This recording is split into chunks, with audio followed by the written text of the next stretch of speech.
In a remote village deep in Thailand, our story begins with a young man named Nyaren, the son of the village chief. One morning he is out in the fields, preparing rice seeds with the other villagers for the coming planting season. Everything seems peaceful until a ruthless gang of bandits suddenly arrives, looking to seize the village's resources by force. With nothing but a pair of twin sickles in his hands, Nyaren bravely stands his ground. Refusing to surrender, he boldly declares war and urges the villagers to fight for their home. But fear takes over the people, and Nyaren is left to face the bandits alone. In the end, he challenges the gang's leader, Tiger, to a one-on-one duel. The fight is fierce, and Nyaren nearly defeats Tiger. Cornered and desperate, Tiger orders his right-hand man, Kalong, to shoot Nyaren. But just when things look hopeless, the villagers finally gather their courage and rush back to help. Kalong panics and fires a shot, but the bullet accidentally hits his own boss instead. Tiger collapses, while Nyaren survives with only minor injuries. The bandits retreat in chaos, fleeing for their lives. But peace does not return.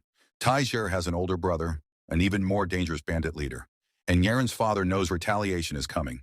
Fearing for everyone's safety, he urges the villagers to abandon the village before the enemy returns.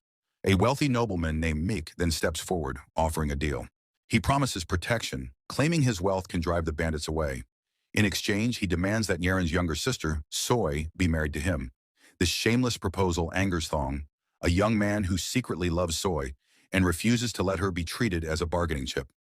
Realizing the bandits have modern firearms, another villager named Natk suggests fighting fire with fire. He owns a rifle given to him by a monk who was once a soldier.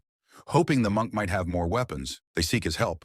But the monk explains that the rifle Natk carries was the only one he ever kept.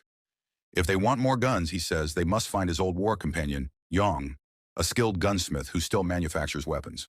With no other choice, Nyaren sets off to find Yong, accompanied by Thong and Natk. He sets out with his two friends. This is three idiot heroes. The journey is far from easy. They travel across the countryside on the backs of water buffalo and eventually enter a place known as the Snake Forest. As they carefully make their way through, Nyaren spots a deadly snake slithering near their feet and warns his friends to stay completely still. But then, in the most unfortunate and hilarious twist, Nyaren accidentally lets out a fart, startling the snake and causing it to crawl straight into his pants.